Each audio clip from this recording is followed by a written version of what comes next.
So I have some pretty interesting topics that I want to get into in this video today. And it's just some things that have been coming to my mind that I think you guys, the audience, are going to find interesting. And the first one is, will the whole Kevin Durant and Kyrie Irving experiment work with the Brooklyn Nets? That's what I want to get into in this first topic today. Now, before we get into the content, I want you guys to go ahead and hit the like button. We're trying to get the 500 likes for every single video we upload. So please, guys, don't forget to hit the like button because it's going to help the YouTube algorithm boost these videos and get a lot of people to see them. So really appreciate that. Now back to the content. And I think it's a good question because although we're currently experiencing an NBA season sort of pause because of what's happening in the world, there's still going to be a lot of interesting storylines coming out of the NBA next season that I think a lot of us are going to be really interested in knowing about. So I think it's good for us to just get ahead of the conversation for now. And let's just get into some interesting topics. So we all know that this past off season was an off season based on player movement and a lot of dynamic duos and parity all throughout the NBA. The first big shoe to drop, I believe, was Anthony Davis going to go sign with the Los Angeles Lakers, and the Lakers acquiring him, so setting up that dynamic duo between him and LeBron James. So that was the first dynamic duo. Then we had the second pairing with Kevin Durant and Kyrie Irving deciding to go play with the Brooklyn Nets. And that really made a big splash in the offseason. Then we had Paul George and Kawhi Leonard deciding to sign with the LA Clippers and creating this whole scenario between Battle of LA teams.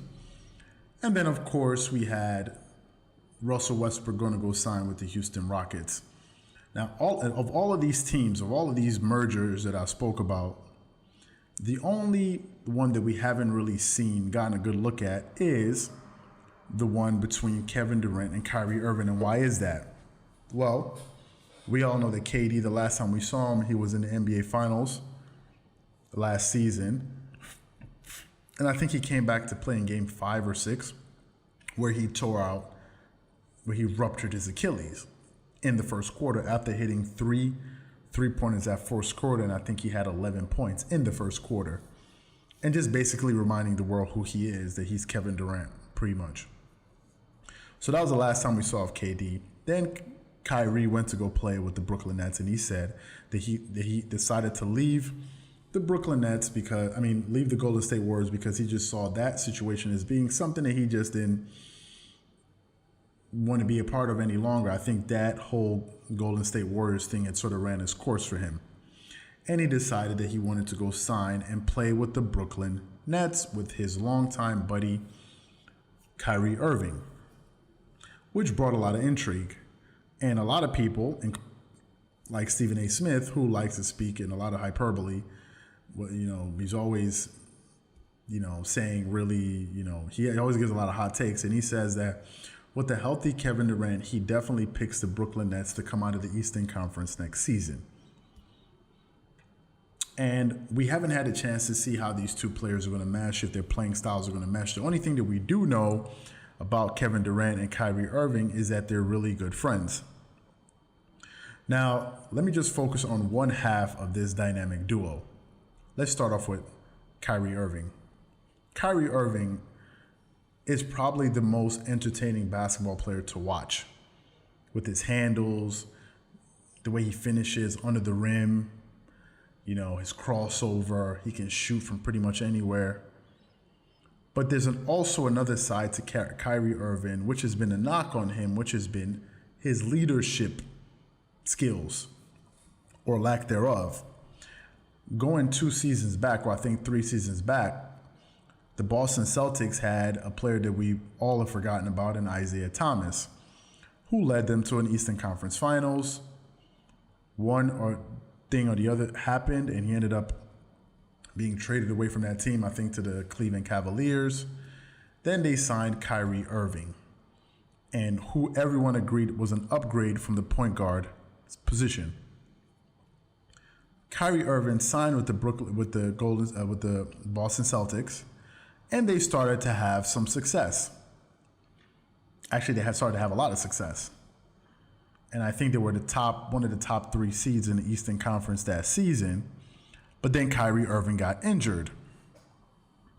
And when he went down, I think Terry Rozier became the starting point guard, if I remember well.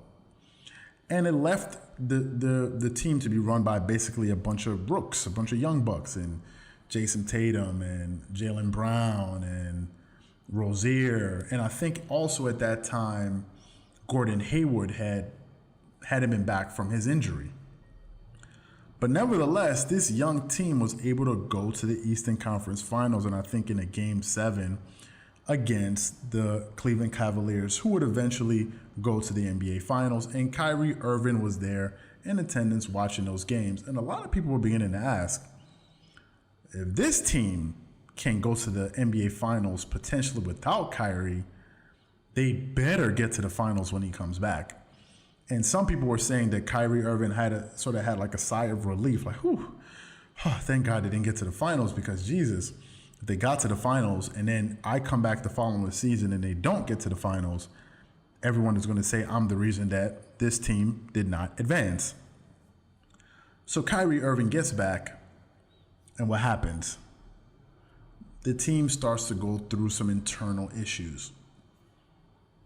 And Kyrie seemed to distance himself, and he started having issues with the upper management, with Danny Ainge, and players were like, Kyrie, there's a lot of people questioning his leadership skills.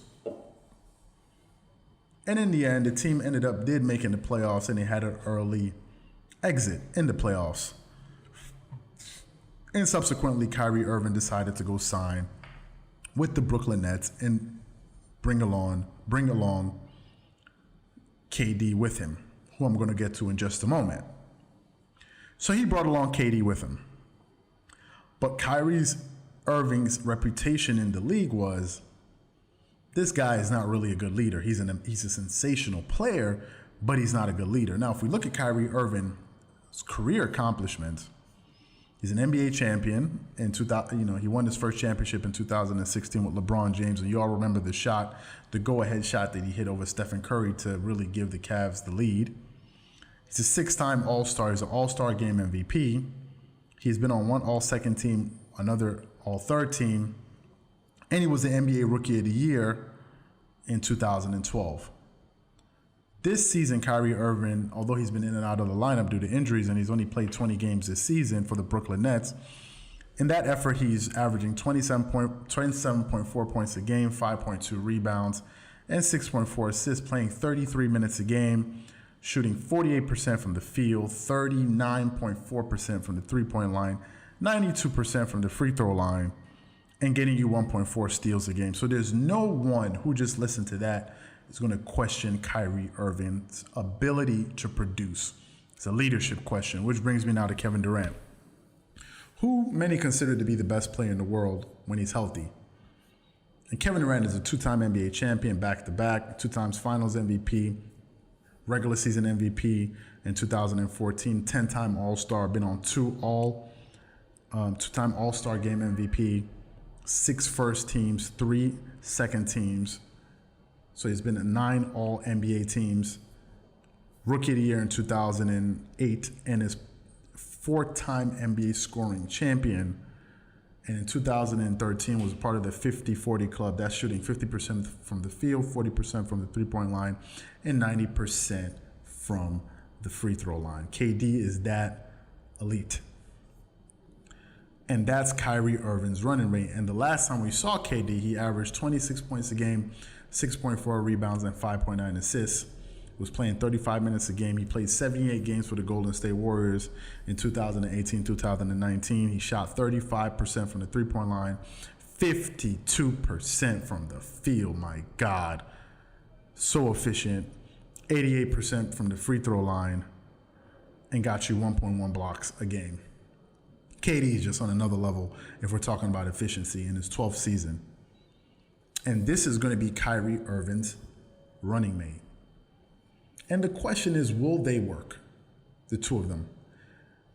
And it brings me back to some of the things that have transpired with KD, with his burner account that he's had, Kevin Durant seems to be a bit sensitive. He doesn't seem to have such thick skin.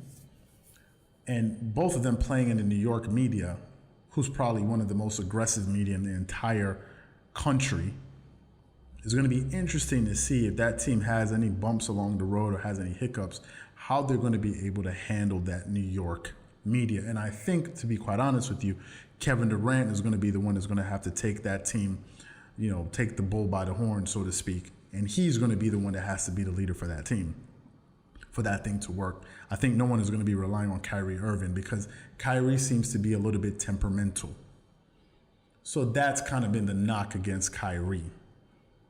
So will the experiment work? Who knows? The question is really for the audience because I don't know. I'm just sort of waiting to see what happens because it's going to be the first time we're going to see KD in this type of situation and Kyrie with this type of situation. Last time he was with LeBron and it didn't work out. Now, granted, they won an NBA championship together, but overall their relationship didn't work out because in the end, Kyrie Irving and LeBron just didn't mesh as personalities. It just didn't mesh. For whatever reason, the two of them didn't get along. Which brings me to